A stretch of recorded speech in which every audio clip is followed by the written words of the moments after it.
In terms of having a video background, I wanted this to be simple. So I am now dressing usually black. I also have other things in black as well, in order for them to be just not that noticeable. Now, there is a slight problem with the background. If I put my hand in front of it, you already see it. Because I have light skin, there is usually a kind of exposure problem, which sometimes I have to adjust. So as I'm usually recording on this here, then I open up OBS, and OBS has a client on the phone.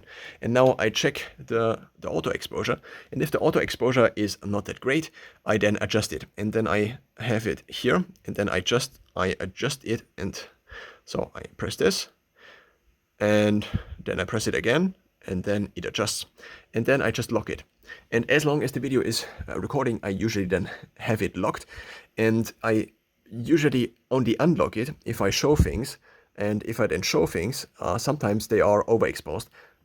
As an example, an app on my phone, on my other phone, would be overexposing then, and so it would not be visible. So sometimes I have been turning this on and off manually, but well, it would be nicer if this also would be able to be accessed on the notebook, but well, currently it isn't. I did experiment a little bit with the positioning of this. In terms of this looking minimal, I like it that it is now straight. So if I stand in front here, then everything is symmetrical, and the wall behind me is kind of also at a right angle.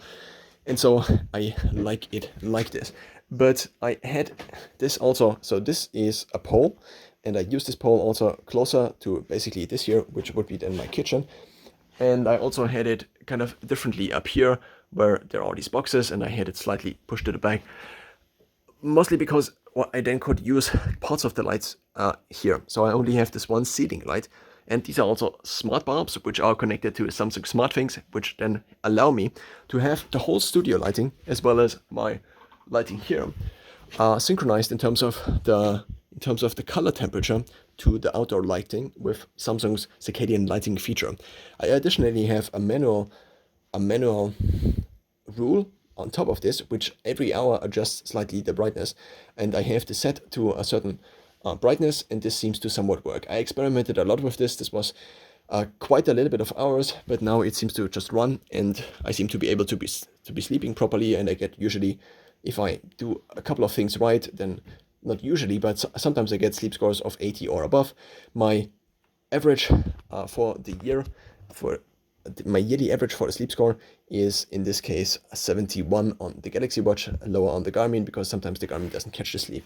But mostly in terms of this year, I have been using this black curtain. This is something I actually got with the studio boxes, which are up here, which also have these circadian bulbs, and not circadian bulbs, but smart bulbs. And I have been using this basically since now the last couple of years. It seems to eventually wear down, so there seem to be kind of, I usually wash this because sometimes it gets dirty, but this is kind of just the video background I use. And I did think about maybe getting a longer one.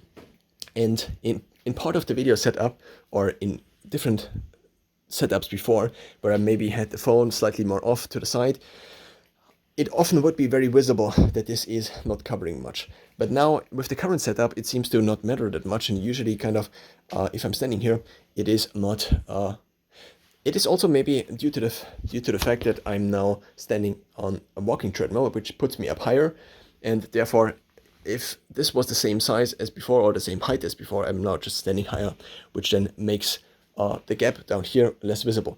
But the gap down here allows airflow, since it's kind of this is the middle of my apartment, and it allows airflow from the air ventilation that's in the bathroom, and also to the windows, which are left and right. And so if I would have this totally blocked, I would think the air ventilation would just get to, well, would not work properly. So I think this is still a good setup. It also allows me to go basically behind this and just have it like this, even though sometimes it's a little bit annoying. I usually have it down here, because then if I want to record a video, I can at any time just open up OBS and my camera on the phone, which does not turn on automatically, but open up OBS and then begin to record. And I shoot basically from here, and then I shoot to here.